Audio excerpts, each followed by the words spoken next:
This is comparison of Seiko SKX and its predecessor, Seiko 7002. 7002 is almost the same watch, but there are many small differences. And in every single thing that 7002 is different to SKX, it's better. So keep watching.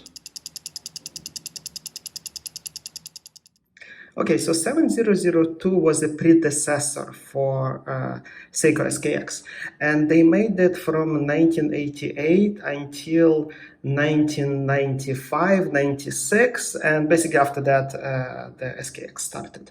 So let's go through the differences. So kind of the first difference that you see right away is that SKX is using these kind of like modern circular hour markers, but 7002 uses these rectangular hour markers, kind of like old Tudors, and SKX is using kind of like modern Submariner. I like rectangular much more. I don't know, that depends on your preferences, but yeah, I like how they did it in 7002 much more. Another important thing is that 7002 is using Prometheum Loom, which is a lightly radioactive loom that has half-life of 2.5 years, but and this one is using kind of Seiko's Lumibrite, whatever they're using.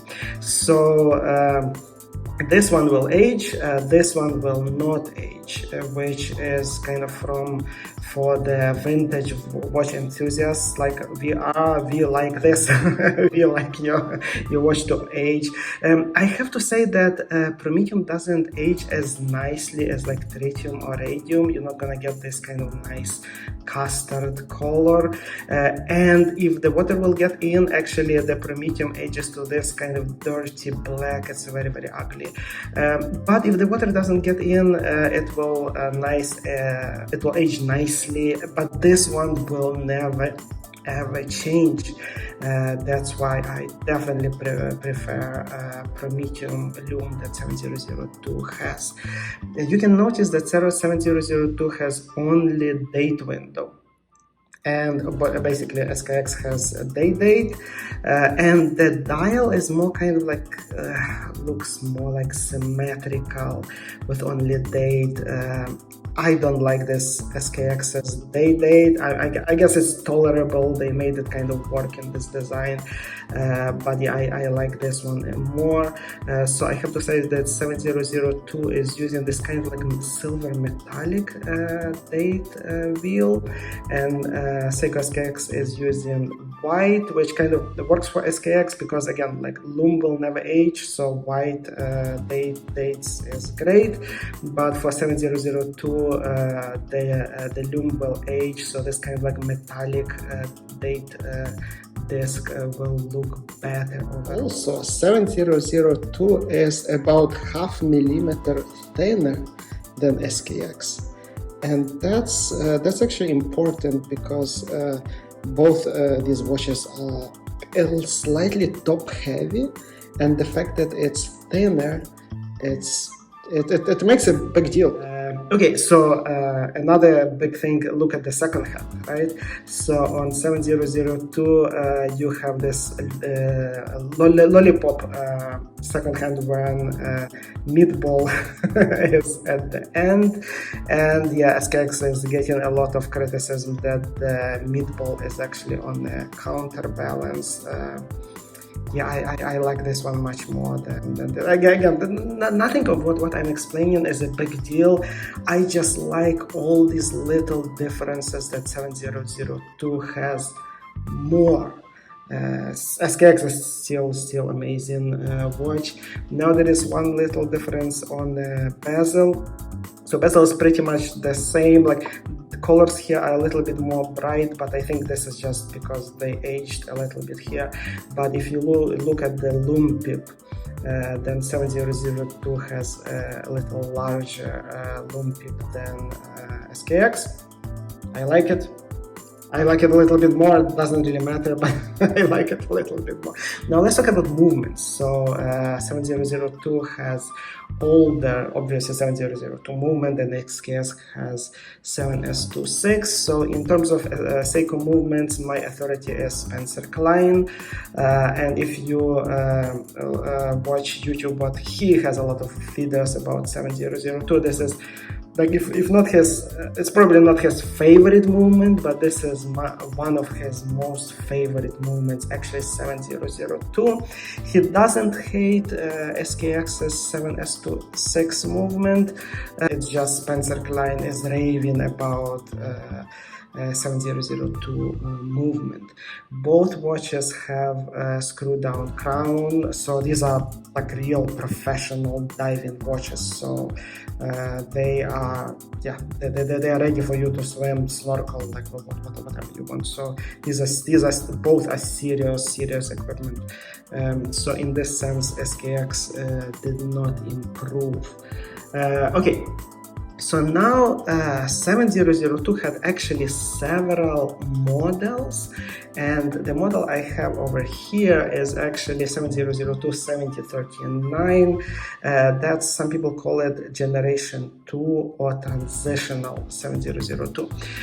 This model was made only in the last 2 years, and I have even, and not in all the countries, only some countries made this one, and other countries continued the old iteration of 702.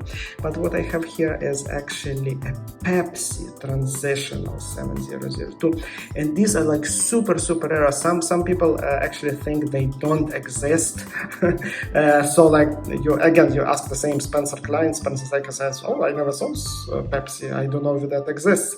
So here's the catalog shot that showing that these actually did exist and Seiko did make them, and I have one of those. It's very rare model, so this is the proof that they exist. They are rare. They are super rare. Now, in terms of differences, because other 7002s are slightly different. So if you look at this Divers 200 text on the dial, so in other 7002s, it actually says in orange 150 meters, but this one is Divers 200 in red. In SKX, it's Divers 200 in orange. And again, I prefer 7002 slightly more because like red with red kind of matches, makes sense. Now, why this is in orange, I don't know. Again, it looks okay, but it's not like I slightly prefer 7002. I believe, so this is a controversial statement, I believe that this 7002 transitional 7039 is the very first Seiko ISO certified diver. I know some people have different opinions, but my belief is that this is the one. This is the very first ISO certified Seiko diver that Seiko made, and obviously SKX is ISO certified diver, which is continuation of this transitional model. So bezel. So my model, again, I have transitional, so my bezel is the same as SKX. It has 120 clicks. The only difference is this loom tip. But in the previous models of 7002, they have 60 click bezel, and it has this ball. This one is more modern. It's kind of, it works the same way as this guy. Now, as I said, both watches should be great for these are like professional divers. Screw down crown, everything what you can imagine ISO certified. They should be great for like swimming, snorkeling, diving, whatever. The only thing, obviously this is a vintage watch now. This one is discontinued, but also kind of like old watch. But even with SKX, if you're gonna take it swimming, don't be dumb. Replace all the gaskets, pressure test it, and after that go swimming, right? Don't risk flooding your watch. Again, this one you might get a little not that old. SKX, all 7002s are old, but both need, like if you take it swimming or diving, get it pressure tested and definitely get new rubber, because that rubber doesn't hold water for that long. Prices, in terms of prices, despite, so right now it's like so hard to find any 7002 all original. There are like, go look on eBay, there are all these abomination mods. It's just, man, it hurts my eyes. It's so hard to find 7020, not just like a rare model like this one, just like plain vanilla original 7002 unmolested. Like, it's so hard to find.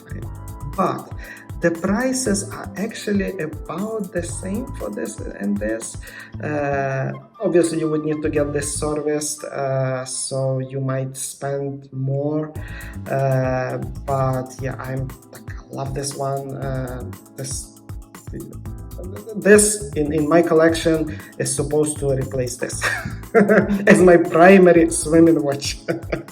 So I highly recommend, get yourself 7002 as soon as you can, because the prices are good. There is a very nice Watch You Seek article, how to buy Seiko 7002. It's very old article, but has few mistakes, but it's very nice. Read that article, make sure that everything in the watch is original, because it's very hard to find original one. But yeah, if you find it, go get it serviced. You're probably gonna pay more for service than you paid for the watch, which is okay. You're gonna have yourself a very nice treasure. Again, SKX is a treasure. Like, it's very cool watch. It goes up in value every day. It goes up $1. But yeah, this one is the real treasure. So thank you guys for watching. If you like vintage watches, please press over here. Yes, press here on my face, click subscribe, check out my channel. You'll enjoy it. There is a lot of content. There will be more. Thank you. Bye.